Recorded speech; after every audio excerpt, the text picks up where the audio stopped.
And good evening and welcome back to Continual. This is a special episode of the panel room where we're going to be talking about post Nano. You've survived, you've won. Now what do you get behind door number 3?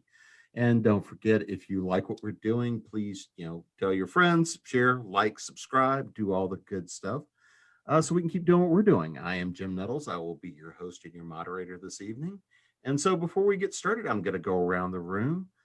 Gail, do you want to let everybody know who you are and where we can find you? Sure. I'm Gail Z. Martin. I write epic fantasy, urban fantasy, steampunk, near future, post-apocalyptic, and more.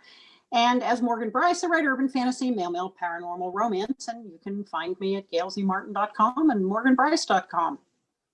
Jeannie.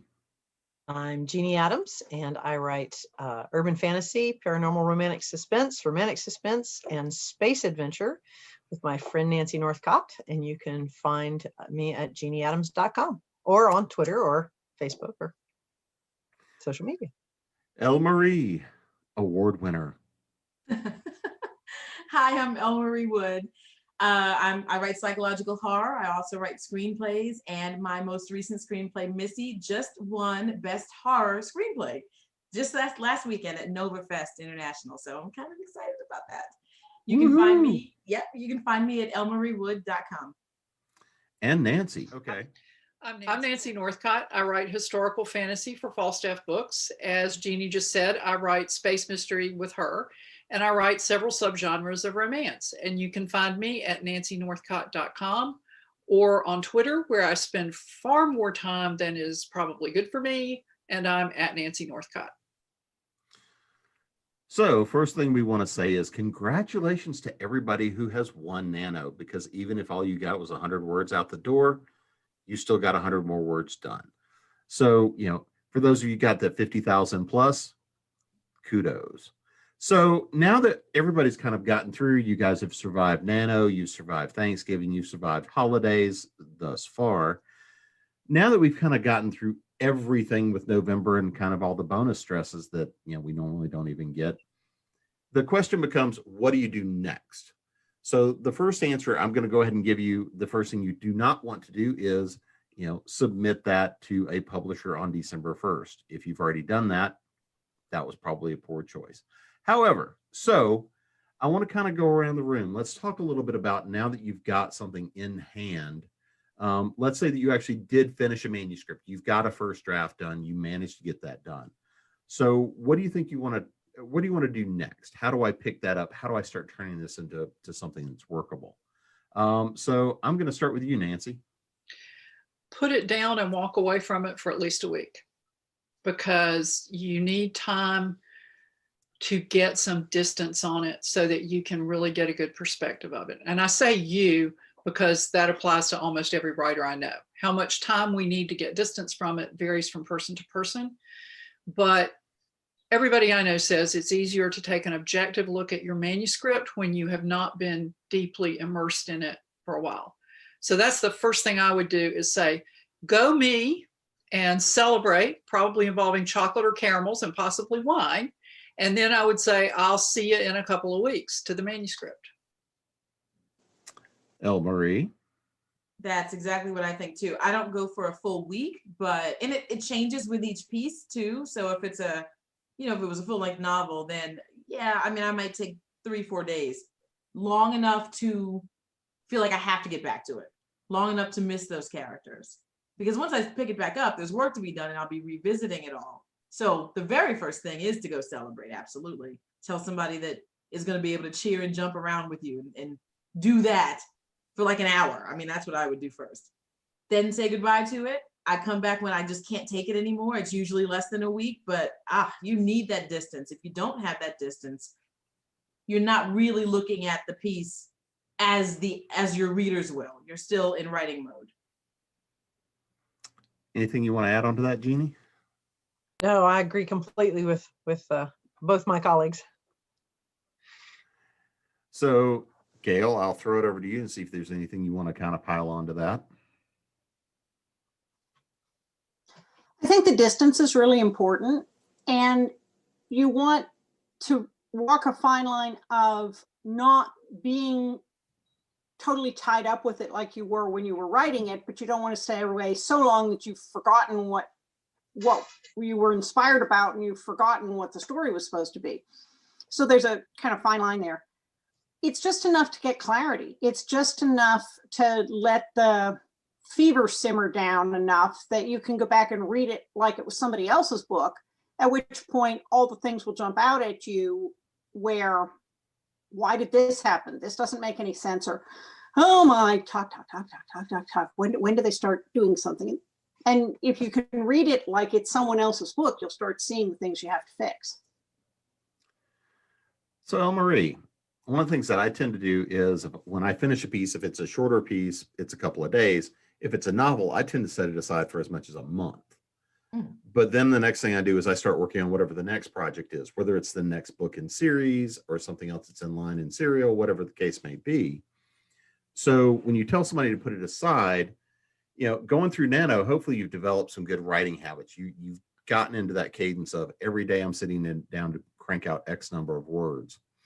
What would you encourage somebody to do to keep their habits up, but yet leave that manuscript to the side for a while?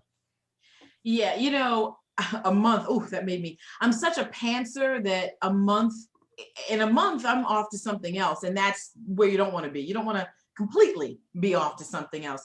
So with the way that I work, I put it down, but that doesn't mean I've stopped writing or I've stopped researching, or I haven't even stopped thinking about it. It just may not be an active thought. You know, it's something that's going on. You know how you go to sleep and you wake up and you've got the answer, or you've taken a shower and you were thinking it through while you were in there, and all of a sudden you've figured out all of like 5 pages worth of work that you were stuck on. That's what this space is supposed to give you. So if you've written something that's, you know, really should have a part 2, you knew that while you were writing it. So once you put the first part, you know, part 1 down, your mind is working on part 2.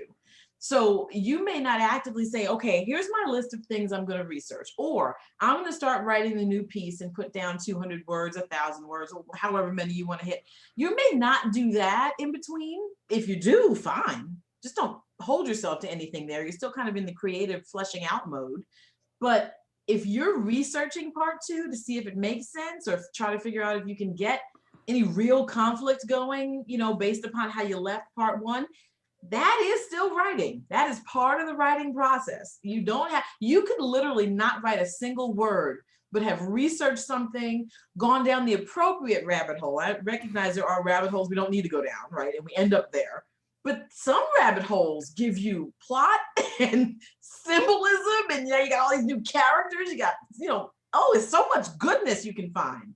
So let yourself do that, because you are taking that mental break from you're not editing anything yet. You're not rereading anything yet, but let your mind go where it wants to. So if you wanted to write down, this is what's going to happen. If you were an outliner, this is what's going to happen. I'm going to put the shell. Do that.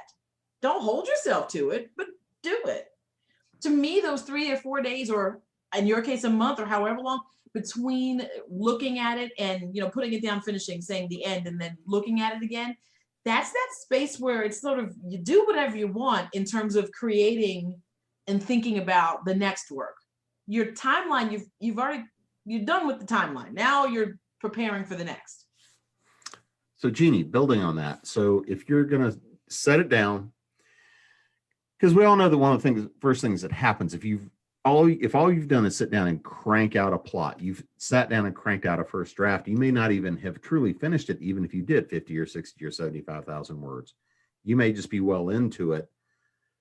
Now is this a good time to stop and say, here's all the weird ideas I've had, or things I need to go back and research, or, you know, things I want to revisit, but I wanted to be head down to get a first draft done. If you've gotten that done, and that's what you've got as you're sitting on top of a draft, what are you going to do next to go and try to start filling those holes in, filling the gaps in, and start to fix those continuity errors, things like that? Absolutely. And I totally agree with Elmarie. It's one of the things that you can do is if you've cranked out 50,000 words, yay you. If you've cranked out 25,000 words, yay you. As everybody said before, celebrate. But you at this point, you're going to know some of the things in your story that you don't know. So you've cranked out those words, but you've got someplace in the middle where you need to go research something, like Marie said. You've got to find something out. That's the time to do it. It's also the time to decide if that's the shape and structure that you wanted it to have. Does it need to have another character? Does it need to have a subplot that you can write in or that you want to weave through? Or you can decide whether or not your suspense plot, if it's there, is strong enough, or that needs to be something that you take out. Or all of those things, like Marie said, are things that are in the hopper already in your head. And so much of that, as you come into your second wind, if you will, can be about, where am I going to go from here, and what am I going to add on, and how am I going to build to go from 50 to 75 if that's what my goal is, or 50 to 95 if that's what my goal is, and go down those rabbit holes if you need to. So Gail, you're picking it up. You know, you've come out of Nano. You've slowed down enough to do Nano, but but you know, you've just, if you're looking at it from your perspective and where you're at, you know, you've cranked it out, you've got it done, you've got the piece in hand. What are you going to do to change your eye so that you are shifting from that writer view to the reader view? Or you want to shift that eye to say, okay, I've cranked out this stretch of work, and now that that's done, I know that I've got plot holes here, I've got these problems here. What are you going to do to shift your eye to go into that mode to fix those? Well, I think especially for the people who don't outline at the start, this might be a good time to come back and read it and see if they can find an outline. If you can't figure out the outline of the book as you're reading it, it may not have a structured enough plot, and it may not be flowing to make it enough sense for the reader. Ideally, you should be able to look at it and go, this happens, and that causes this to happen, and something else causes this to happen. And through a series of those things, good and bad, you end up at the end. If you see places where it disconnects, and this happened, and then for no good reason, this happened, okay, you need a connector. So trying to outline it backwards after it's written can help you see those places. If you have more than one character's viewpoint, something else that I've done, and this also helps if you get a little stuck, is to actually kind of lay it out like on a critical path spreadsheet and go, character A is in chapters 1, 3, 7, and 9, and character B is in 2, 4, 6, and 8. And oh, look, character C shows up in chapter 3, and then we don't see him again until chapter 10. What has he been doing all that time? So now you know you need to go back and figure out, you either need to take character C out if they aren't important, or they need to have a job to do through the rest of the book. But when characters vanish like that for a long period of time, then that's a clue that there's probably part of the story you haven't explored and that there's a missing piece.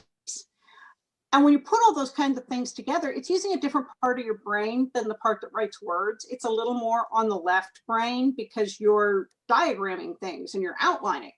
But that can help you then to look at it with your right brain and see the holes or see the places that you need to add more stuff. And as you get more experience, you may get kind of a feeling when you get to some of those places and leave yourself little breadcrumb comments that go, I think I need a fight scene here. Do they need to get chased? Should somebody be shot? And then, you know, you can kind of come back on, you know, the reread and go, well, yes, absolutely, somebody needs to be shot here. And then you can put that in. And hopefully it's not the writer. That's right. You need to take some of these clips because this is gold. Does someone need to be shot? Does someone need to be chased? Absolutely, someone needs to be shot. That was fantastic. Yeah. Well, Nancy and I usually choose to blow people up, but well, you know, whip out the shovel and the plastic and the duct tape. I always have it handy. Oh gosh, I'm just happy to be with people who understand me because I could easily have said any of those things, and I'm like, great, that's wonderful. So Nancy, what about you? What are you going to do to pick this up and say, okay, I've got this? You know, are you really looking at this even as a first draft? So let's say you've finished out the word count. Are you really looking at this as a first draft? Or are you even up to that point yet? I usually do one more draft, but then I do something like Gail was just talking about, only I come at it from a slightly different angle. And this is not something that I would have ever thought would work for me, but I was really stuck on a book and I was desperate. And I thought, I have nothing to lose by trying this, even if I feel stupid. So some friends had given me a storyboard, which is just a big board divided into a grid with a space for each chapter. And what they had suggested doing in the program that they did for a writers group I was in was identify every plot thread in the book and use a different color sticky for each plot thread. Go through the book chapter by chapter and write down what happens in that chapter that affects that plot thread. And there is something about seeing those colors on that board that helps me in a way that other methods don't. So I think it's a matter of find what works for you to solve this problem.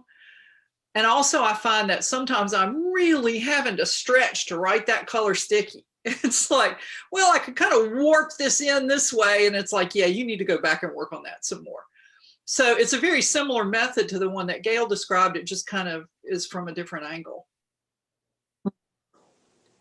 So if we now look at that from we're going to start deconstructing the story. Because I mean, no matter what, if you've got a finished first draft, it's really a finished first draft. So I think everybody's kind of agreeing. Now you really need to go back and do a real story analysis of it. You want to outline it. You want to plot it out. You want to break it down. Because I mean, most everybody that's doing Nano and using Nano, it's either to launch into your writing, fix bad habits, get back into just even a writing habit for writers. I mean, it's a good tool for that.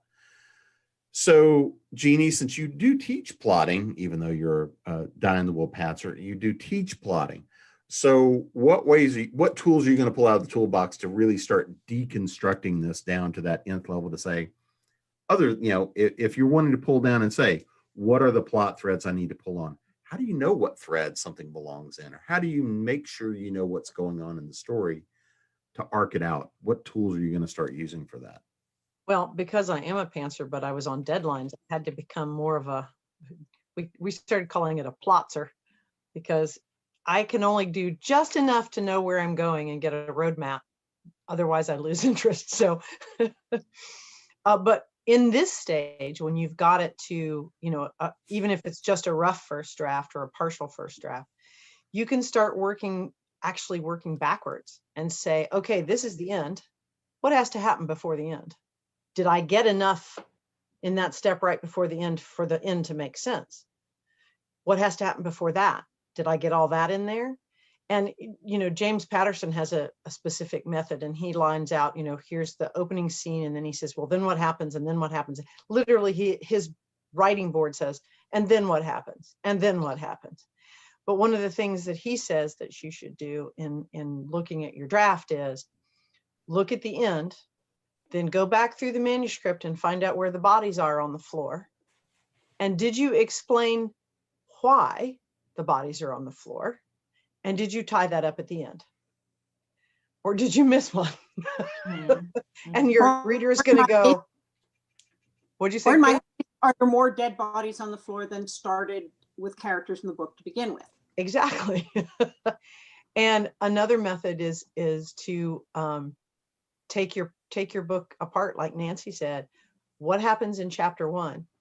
Is everything, now that you've gotten to the end, is everything in chapter 1 directed towards the end, or is there extraneous stuff in there? Or did you start stuff in chapter 1 that just sort of wandered off into space, like Gail was talking about, where you realize you haven't talked to this character or brought the villain in since chapter 3, and you're now in chapter 21, and suddenly the villain is there, and you're like, perhaps mention him a few times more, or her. But looking at it backwards is one of the things that I like to do, because for me, that is just a mental trick. you know, like Nancy was saying about using the board, that I can see where I've dropped a thread or where I've maybe not continued through the way I had thought. Because, you know, sometimes even if you do plot scene by scene, things will change in the manuscript. And especially as you edit something and you're going through and you're building it bigger, or you've gone and done some research, then you have to go through and follow that thread all the way through. If you have to research something that happens at the midpoint and you find out this extra information from your research, then you've got to weave it in through the book. So this is the stage that you can do that. You pull all that stuff up and go, okay, what happens here? What happens next? What happens next? I find so many of the plotting methods work better for me as a pantser in edits, to take those things and overlay them and say, well, did I really drop it down here enough that people believe that there's a crisis? Did I bring it up enough that everybody in the characters and I'll go, well, maybe we've solved this. And then I drop them right back into the tank again. Yeah. Have I done that? Okay, good. Have I made it intense enough? Okay, good. Or no, we need to work on that. So overlaying that a lot of times helps me look at what I've got and where I need to do the work. So Gail, what about you? Are the tools and the approach you're going to use going to be different? Because you write in so many different genres, everything from short story novella up to epically epic epics. So are you going to chase those differently, or are you going to use the same methodology regardless? I think it's mostly the same methodology. It's just for the epically epic ones, there are more chapters and more characters and more plot threads to deal with. And with a novella or a short story, you might only have one point of view and a plot thread, and then maybe a kind of a red herring thread. With an epic fantasy, you might have 4 or 5 different points of views and integrated stories. So it's just a matter of scale. But now I've done something with the book I'm currently working on, because it was not meshing for me. And I've got 4 point of view characters, and I went through as far as I'd gotten and pulled out their chapters and made a separate document. So character 1, here are all of his chapters, and then I could read their story continuously from their character point of view, instead of jumping back and forth chapter by chapter. And that actually helped me get much more of a lock on it and go, okay, this is in a little better shape than I thought it was, but I can see where, now I've kind of got that continuity instead of jumping back and forth between plot threads. I see where this is going to go. And you just have to kind of play around with tools until you find the one that works for the particular book you're working on. That's the first time I've had to do that, but I haven't done other things with this book like I did with other books, you know, that whole critical path thing where you go, oh, there was a character here that we haven't heard from. I haven't had to do that. So it really varies by book. And that's the warning we should give everybody who's a brand new writer is, you learn something with every book. You pick up new words that you overuse with every book.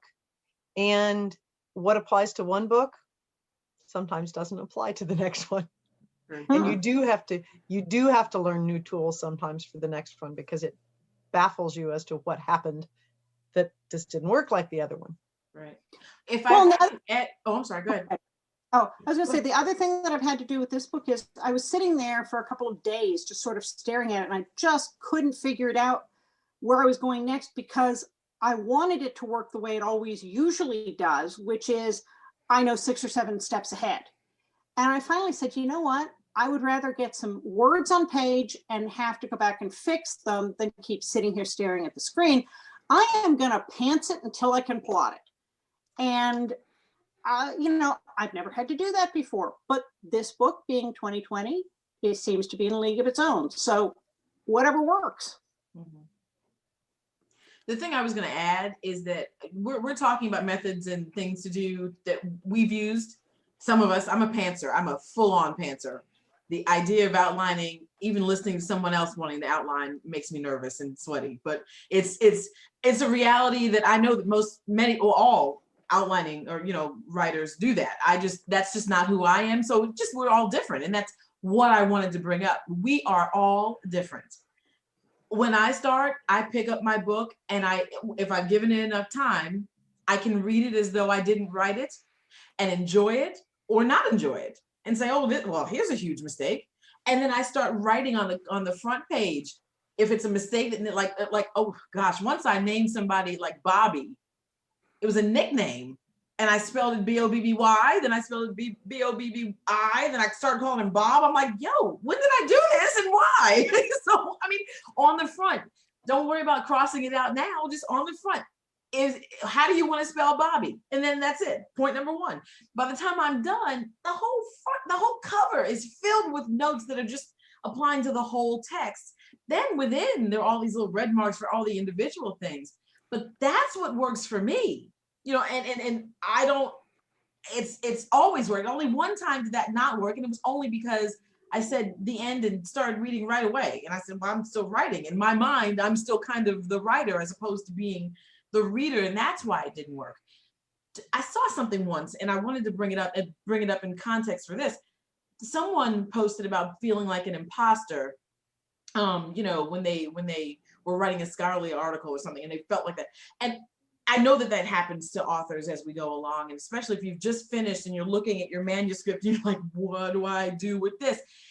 That feeling could creep in, but don't let it. You don't have to look like anyone else. You don't have to edit like anyone else. You don't have to outline like anyone else. How you finish your first draft and move into second draft doesn't have to look like anyone else. If you write best or you edit best at 3 a.m, hanging upside down, then that's how you do it. I can't do it that way, but that's how you do it. So we're just giving you tips. You know, if you're listening to what Gail and Jeannie and Nancy have talked about in terms of boards and editing and going backwards, I've done the backwards. The idea, well, you kind of just end up, in my mind, I do it as I'm going. It's a constant thought, but it's not written down. They're writing down and putting stickies, not my reality. Doesn't have to be yours, could very well be yours. Know that you can do it any way that works for you. And that's the important part. So I just want to put that out there because, you know. Well, that's actually the way I start every plotting class, and I actually have it ad nauseum throughout my presentation. Is the only way to write your book is your way. Yep. And the only reason I teach a plotting class is to give people like 8-10 different ways that people can plot if they choose to. Mm-hmm. And like I said, most of the time those plotting methods work for me in edits, not for. So I'm an odd duck with that too. I use them more in edits than I do in the actual writing. I mean, you know, you're on my side, Jeannie. You know, you're a pantser with me. I am. Oh, we should have T-shirts. We know this. We should. Yes, new from Continual, Pantser Right? versus Plotter. These T-shirts will be available very soon. Wait. Awesome. I'll have it on in the next one. If we do this, I'm wearing it. Yeah. might as well just put it out there and testify. Right? So and I go back to telling yourself, giving yourself permission to, as I say, throw up all over the page, Mm-hmm. because no one else is going to see this. And come back to it tomorrow and read it. And if it sucks, you can delete it. No one will ever know you wrote it. That's exactly right. But I would say 99 times out of 100, I come back and I read it and go, you know, that's actually not terrible. Okay, I can work with it, tweaky here, tweaky there, but wow, that doesn't suck nearly as much as I thought it was going to. And I've gotten progress. But if you release yourself from writing something good today and just writing something, it will turn out better than you think it will. Yep. well, and you can't fix a blank page. No. Yes. I mean, ever popular Nora Roberts is fond of saying, I can fix a page that's got writing on it. I can't fix a blank page. so, Nancy, just sort of picking up from there, if you now have gone through, you've done your deconstruction of it, you've got an idea as to what your problems are, where you're going to go next.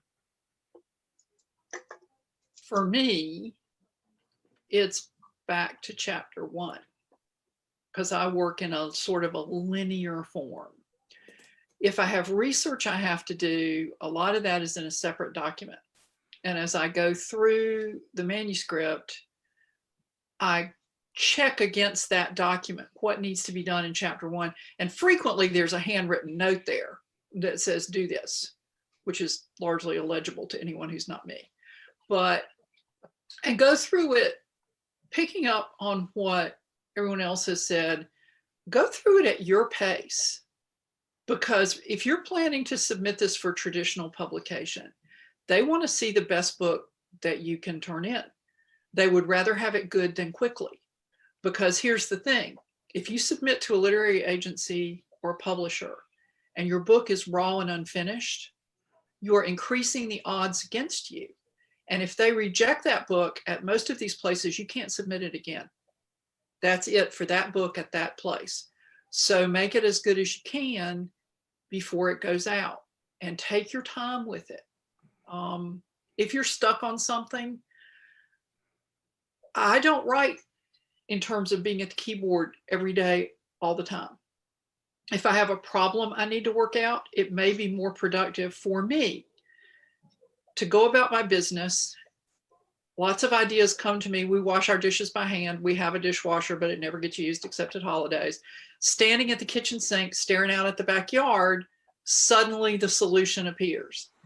And so once the solution appears, then I can go back and work on it, because it's much easier for me to take shots in the dark in the initial draft. Once I get to the editing, I kind of want to know what I'm doing as I go through. But that's just what works for me, because I think it was Elle Marie who said, if you are researching, if you are figuring out a problem, if you are thinking about where does this story need to go next, that's still writing related activity. It's just not activity that puts words on the page, but it might save you wrestling with that scene again. Depends, you know, as everybody has said, do what works for you. That happens to be what works for me.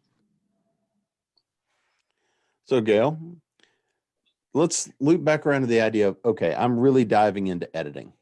I've got something I'm happy with. I'm happy to call this a first draft.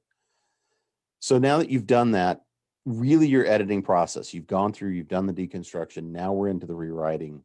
You know, how are you tackling, you know, the rewrites, the edits, going into that real process? Editing is something that you learn over time from each book that you struggle through editing, because everybody, anytime you work with an outside editor, they will point out things about your writing that maybe you didn't know about yourself. And now in the next book, you have this mental checklist of, oh, I did that last time. Why don't we just save everybody the pain of having them have to tell me not to do it again, and maybe I just don't do it again. And so you do get better at this with experience of looking ahead at what you're prone to do and then looking to weed that out.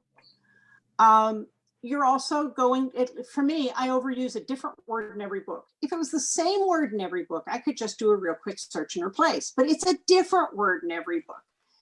And if I don't catch it, then my husband, who's kind of my first best editor and collaborator, will often catch it, or our editor will. And I get this little note that goes, you used the word just 326 times. I think you could just use fewer.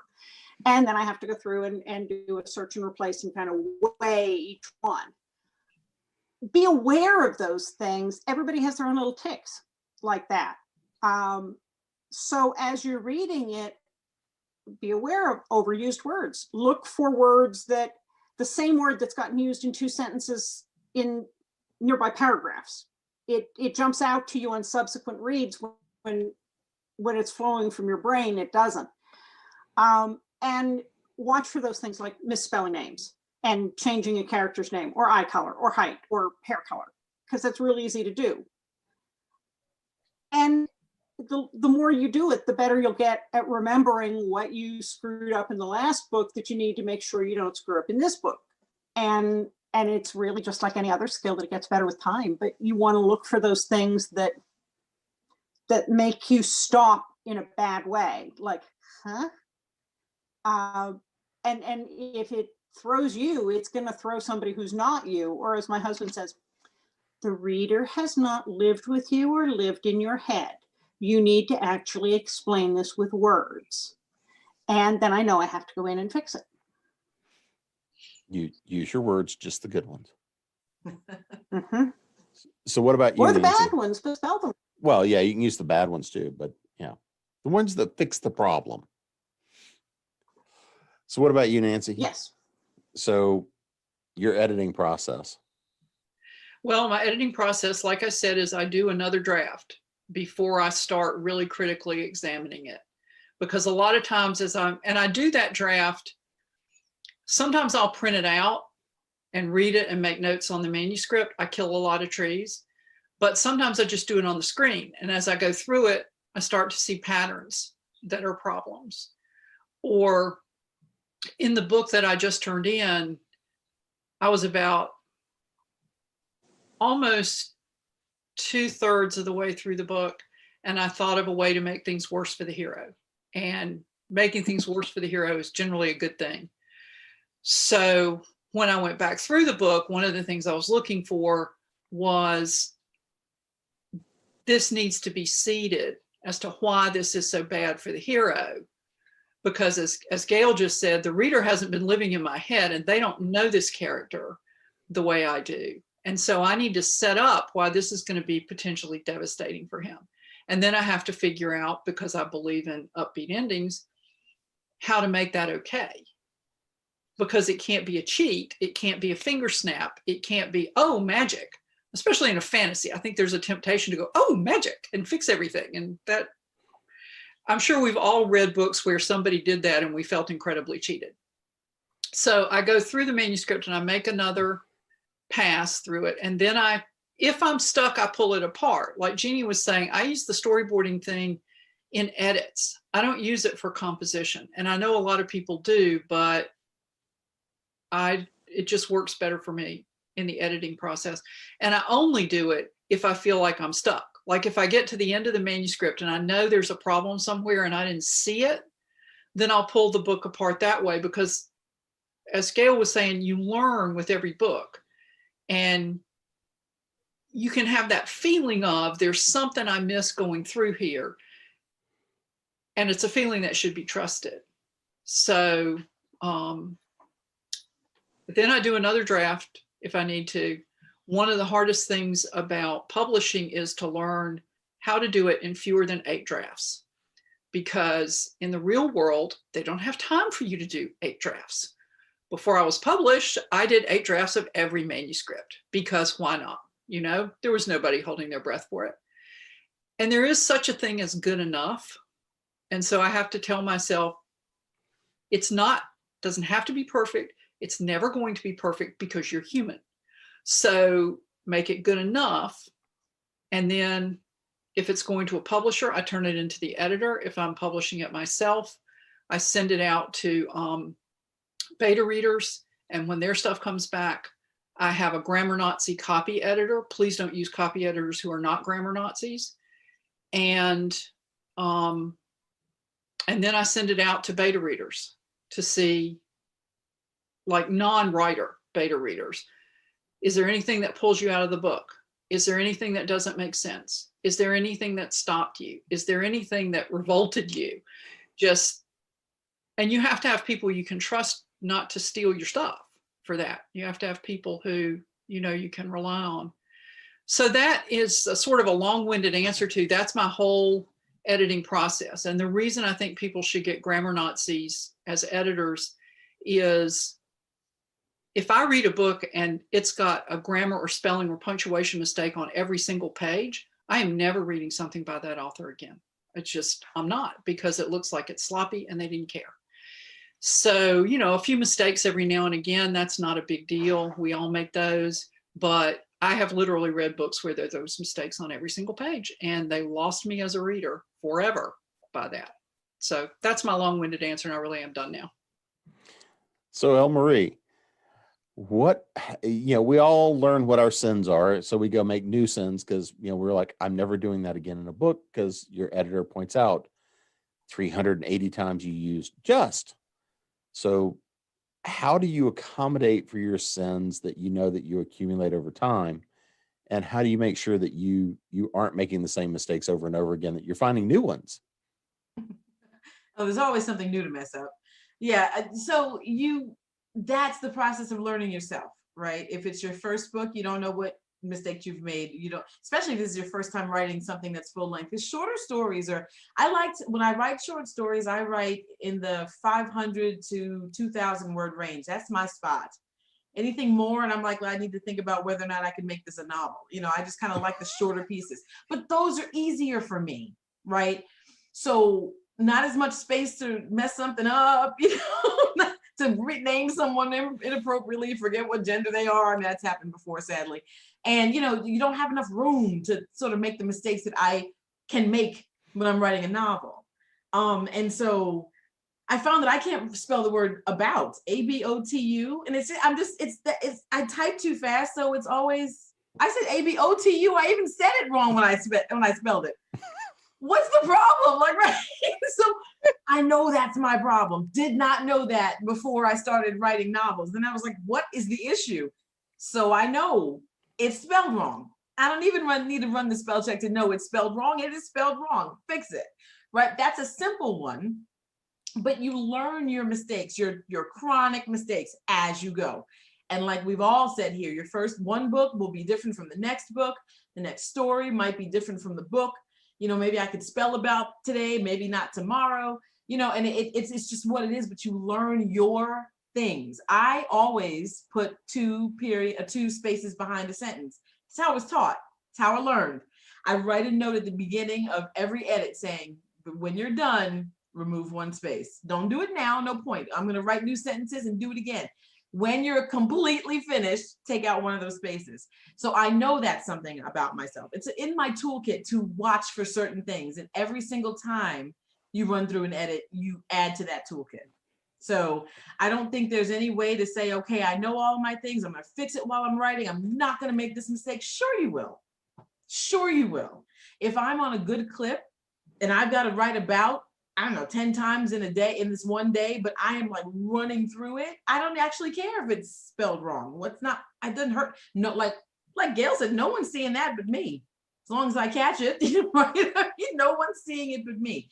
And so there is no way to always know the mistakes you're going to make, because you'll make new ones. You'll consistently make new ones. So what about you, Jeannie?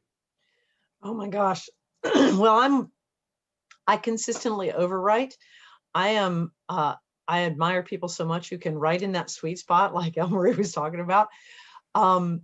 So for me, the first pass is always, you know, if I've got the story to the point where it's complete and I've filled in all the gaps and done all the research and everything, then I have to see how many times have I said the same thing over and over and over again, because I liked saying it this way and then maybe I liked saying it that way. And so I always have to take out at least one, if not three, of how I worded something and tighten it all up. I literally have a list of things that I have to search for in a manuscript, because like Elmarie said, I don't want to self-censor and stop the flow of thinking, oh my gosh, did I use even or just or only, three of my absolute favorites. In this sentence, should I take that back out? I don't want to think about that when I'm in the groove of actually writing. But I always have to search a manuscript for always, just, even, only, about, and against. I am always putting someone against something, or they're against each other, it's against the car, the door slammed against the wall. It's just one of those words I like. Mm-hmm. So I know not to interrupt the flow when I'm writing, but I literally keep a list, search for these words. Before I ever send it to anybody to read, I'm going to search for those words and make sure. And now that I've had a grammar Nazi as an editor, I know to check for comma splices. Yes, because I'm really bad for that. And I'm also bad for when I edit, like I'll use a lot of dialogue tags when I edit. I mean, when I write, but then a lot of times I'll want to edit those out, but then I'll forget to make that comma a period. So I always have to check for that. But there's so many little things like that. And everybody's pretty much said this, is that you learn your idiosyncrasies with each book, you adopt probably 1 or 2 more. That list of words that I have to search for gets longer by 1 or 2 words because there's always at least 1 new word that I overuse. The last book, it was stepping. We were stepping everywhere. We stepped up, we stepped back, we stepped over the steps, we stepped around. It's just a thing. So I keep a list of those words, and before I start sending it for beta readers or editors or anything to look at, I do my word search replace and try to find all those. And I try to make sure that I haven't said that same thing over and over and over again and recrafted the scene 3 different ways in different same chapter. So I also then go back through and see if there's a thing called rooting interests. And our friend Donna McMeans is fond of researching those. She's quite the analyst. And she has them on her website. It's donnamcmeans.com, and it's under extras. And one of the things that makes a best-selling or well-selling book is if we root for the characters. And so she has this list of rooting interests, things that make you want the character to succeed, things that make you care about the character. And I actually go in edits and see, have I given people attributes that will make the reader care? And then I go and check the beginning of every chapter and the end of every chapter to see if there's something that makes the reader want to turn the page. Is there a hook? Is there a question? Is there something that will make the reader not put it down, but go, okay, I know it's 2 a.m, but I have to finish reading this. That's what I want. So I go and look for the hooks and see if I've got them appropriately spaced, or if it goes 5 chapters without a new hook, then I'm in trouble. So that's long answer, short question. Well, and if I can throw something else in to look for, and again, like Jeannie said, you don't want to stop the flow when you're actually writing, but when you go back and reread and you're self-editing, look for action verbs versus linking verbs. So the linking verbs are is, was, were, they're the weak verbs. See if you can recast that sentence so that there is more action in it instead of he was sleeping, he slept. It makes it much tighter. And the other thing to look for, and this is something that I think some of us were trained one way and convention has changed, which is the use of had. Technically, it can be accurate to put had in many, many places. But when you read it, you start seeing had. He had, which is actually correct. He had. You don't want to say that. So look and see where you would not change the meaning by dropping off the had, because the reader is smart enough to know that this happened in the past. Sometimes it must be there. And resist putting them back in because it slows things down and it junks them up. It's like putting tin cans in the back of a muscle car. Oh, that actually brings up one more point I want to make. If you're in your final edits, read it out loud. Yep, I was literally just about to say the same thing. Yep. Or have the AI read it to you. Yes, if you are so fortunate as to have your AI be able to do that, because you will find those hads, right, and you will find those places where I'm very prone to saying they were going to do something, or they were going to. That's sloppy. It's not tight enough, and because it's the way I talk. So it's like, well, they were going to do it, and then they were going to go over there, and then they were going. Well, doesn't move your action forward. So I have to get my idiosyncrasies out of it. Yeah, and just to throw this on top, I mean, a couple of little tools. I use Perfectit and ProWritingAid. I've used Grammarly in the past, and a lot of things, even like WhisperSync, if you've got a Kindle, will read it to you. So you can actually listen to it, or Windows will actually read it to you. It's a little flat, but that actually helps you to listen to what's going on, which is always helpful to do. So one of the next things that is the terrifying part for a lot of people, because horror writers got to scare somebody a little bit, is actually showing it. You've done some work. Now it's time to show this to another human being. So Nancy, as you shrug and go, show it to another human being, what? Working with critique partners or writing partners or somebody else just to finally have that next set of eyes to look at it and give you an opinion. Are you asking me if I think that's a good thing? Well, how would you go about that? I mean, all of us have got our writing partners and got those habits, but now you've got to find those writing partners that are going to give constructive critique. How do you go about that? How do you prepare somebody for where you think the manuscript is at, but you want to get the real feedback, not, this is a hot mess, I need you to look at it. Well, I mean, frequently this is a hot mess, I need you to look at it comes up actually.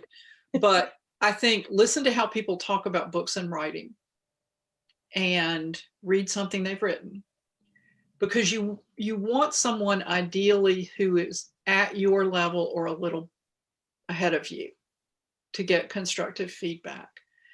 And in the groups that I've worked with and the individuals I ended up working with who are not necessarily at present time a group, the deal was, let's trade, and it's no harm, no foul if either one of us feels like this isn't a good fit, because it's more important to get a good fit than it is to be buddy-buddy. So it's better to say, I just don't think we match up. And there's some people who are gonna have a hissy fit if you say that to them.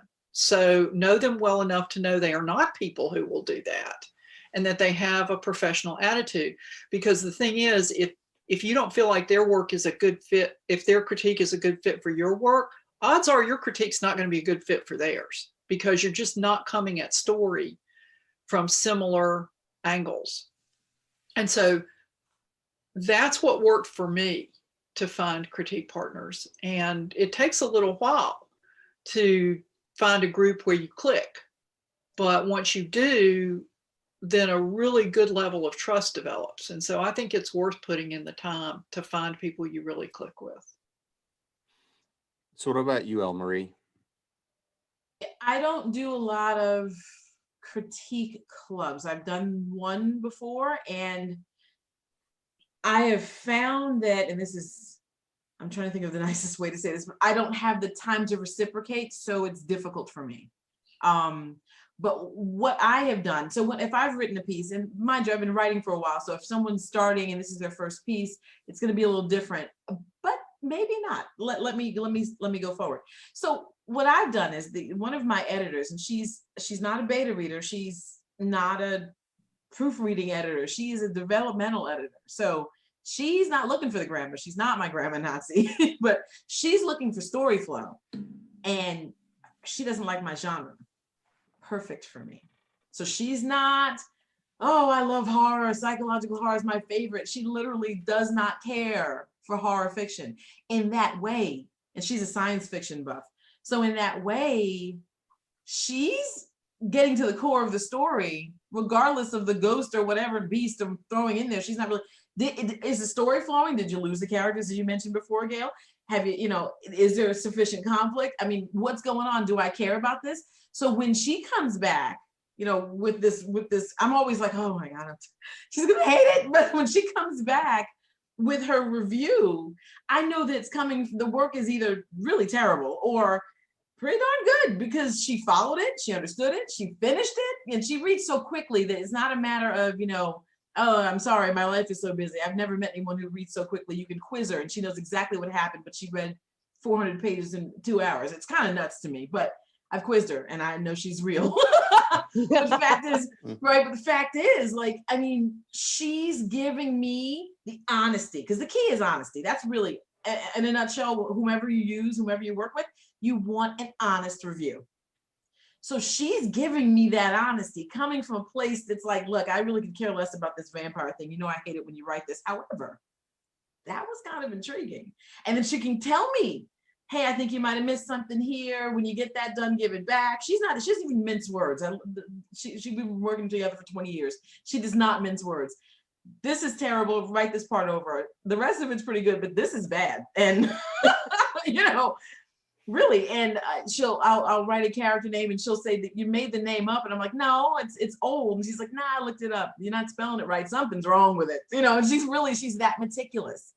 But it's honest. And that's all I really care about. Like, I guess I'm not about when I'm not a very, I don't know, how do I put this? My feelings will not be hurt at this stage. This is pre-publication. I don't want to put this out there and give it to the world and they say, ah, what name is this? You spelled it wrong. It's terrible. What is this? I don't want to hear that then. I want to hear that before I send it off. So I just don't have the cycles to reciprocate for a club, but that doesn't mean you don't find someone who gives you the honesty that you really need an honest answer. Because even if you give yourself the time away from it, you read it in full and you make edits and you add 20,000 words to it to flush out whatever plot holes you had there, you're still too close to it, like almost forever. So you need somebody else to look at it, and they have to be an honest reflection. So yeah, I mean, I've worked on something new, and it's actually romance, sci-fi, horror, and she was like, oh God, romance? Like, could you get any further from what I like, right? Then she says, why are you writing that? And I said, just read it and call me back in like the 2 hours she needs. She was in, and that's so gratifying because I know she'd never buy one on her own. So. So Jeannie, kind of coming here towards wrapping it up, but we're looking at that point. Are you trying to make the decision between, do I want a critique partner to dive into it, or if I'm really trying to take this seriously, do I need to hire a developmental editor or somebody who's got that skill set to break this thing down and deconstruct it to see how good a job I did? How do you make that call, which path you should be on? Well, honestly, I think it depends on how thin your skin is, because one of the things that you have to develop as a writer is both a psychological distance from your work as a person, so that someone's critique of your work, that you don't take it as a critique of you personally. Because I know when I first started as a writer, that was one of the hardest things for me to do. I desperately wanted it to be about the work, and I wanted it to be better. And I was willing to subject it to the fires of hell in order to make it better. But at first, it was very challenging to separate people's comments about the work from, oh, you're a terrible writer. It's not about you being a terrible writer. They're saying this concept didn't work in the story. So you kind of have to learn that separation. You have to get a thick skin so that when somebody says, well, I hate this genre, but okay, I'll read it and look at it if they're a developmental editor. Honestly, I think at first, when you're really brand new and starting out, it's better to find your critique partner, as Nancy said, who's somewhat at your same level, because at that point you're building your skill and you're not necessarily looking for a developmental editor towards publication. You're just trying to get better. And I think you need absolutely what Elmarie said about being someone who's going to be honest, but you also have to be aware of people who are unkind. Because that will, no matter how thick your skin is, if somebody tells you your baby is that ugly, it's going to hurt. Yeah. And somebody can tell you, look, this needs some work, without being mean. Mm-hmm. But there are plenty of people in this world who like to be mean. So as Nancy said, you got to look for the right fit, and you got to develop a thick skin. And remember that if you have found the right fit, that person is not against you. They are trying to help you make that work better. They're trying to help you create a bestseller, not just a good seller. Mm-hmm. And that's where finding a good developmental editor can be outstanding, because a great developmental editor can say, okay, if you'll take this piece right here in the middle and turn it half a degree that way, everything is going to flow like grease lightning. But right now it's hitching right there. They can tell where the motor isn't running right, because they have that distance from it. But you've absolutely got to find the right fit, because somebody who is cruel will stop your writing in its tracks faster than anything. So Gail, we've now. I'm sorry, go ahead. No, go ahead. I was going to say, before you're ready for a developmental editor, you just need to bounce it off somebody. And this is where, if you're just starting out, maybe you don't know any other writers, you don't even know any editors, but you have a couple of friends that you always talk about your favorite books or your favorite TV shows, and they always bring up good points. They point things out you didn't see. They they can pull the story apart and highlight things that you missed, and you go back and go, well, darn, that was in there. Wow, I didn't see that before. Those are the kind of skills that a friend can bring to it if they like and know the genre, and if they have those critical thinking skills about whether it's a TV show or a movie or a book. That can be very, very helpful and accessible when you're first starting out to get that kind of feedback. And they can make a huge difference. And as Jeannie said, you just want to be careful that this isn't somebody who is secretly seeing themselves competing with you, like they want to be a writer too, so they don't want you to be too much better than they are, or somebody has some sort of competition mostly, or jealousy. But if that's not there, and you've got somebody who is good at looking at stories and seeing the different angles of them, that can be a very good first step of getting some other human being to read and react to your book that is accessible when you don't know anybody else. Well, and another thing that I'll add, just because it hit my brain, is that if you're a romance writer, for instance, with Romance Writers of America, if you join that group, most of their chapters have chapter contests for the first 10 pages or the first chapter or the hook or things like that. And those can be invaluable, both if you offer to judge, because sometimes you read other people's work and you see exactly what they're doing wrong. And then you go, oh, wait, I do that too. But then when somebody judges your work and you get 4 or 5 judges, some of the things they may say may be idiosyncratic, like, you know, sports stories don't sell, whatever. Ignore that. What you want to look for is the thread of commonality. Well, I loved the story idea, but I don't like your hero. Well, I love the story idea, but your hero kind of bothered me. If you keep getting that, you know, you need to work on your hero. So sometimes entering contests can be a big, huge thing too, that takes the personal out of it. Well, we've gone a little more than an hour. And so hopefully everybody, what you got out of this was, congratulations. We're glad you won Nano. We're glad you got some words to the paper. And now the work is just beginning. So if everybody can remind everybody where we can find you. And so this time, Nancy, I'm going to start with you. You can find me on the web at nancynorthcott.com, or on Twitter, where I'm at Nancy Northcott, and on very rare occasions on Facebook, where I'm Nancy Northcott Author. Elle Marie. You can find me at elmariewood.com, also on Twitter at elmariewood1, and on Facebook at elmariewood. Jeannie. You can find me at jeanneadams.com. You can find me far too often on Twitter at Jeanne Adams, Instagram, Pinterest, and Facebook as well. And Gail. You can find me online at gailzmartin.com or morganbryce.com. I'm on Facebook as Gail Martin, Gail Z. Martin, and on Twitter at Gail Z. Martin. And Morgan Bryce, if you spell the name out, put it in the search bar, you'll find all the different variations. So yeah, pretty easy to find. And you can find all of us on ConTinual. And you can find all of us here at ConTinual. And I'm Jim Nettles. You can find me at jamespnettles.com, authoressentials.net, and of course here at ConTinual. And mostly I'll hang out a little bit on Facebook. And occasionally I do show up on the hive of scum and villainy that is Twitter. So thanks everybody for hanging out. Congratulations on what you did for Nano. Now keep up the work and keep working towards it. And again, if you enjoyed this, let everybody know where you're finding us here at ConTinual. And we'll see you again soon. Thanks, everybody. Good night. Thank you. Good night.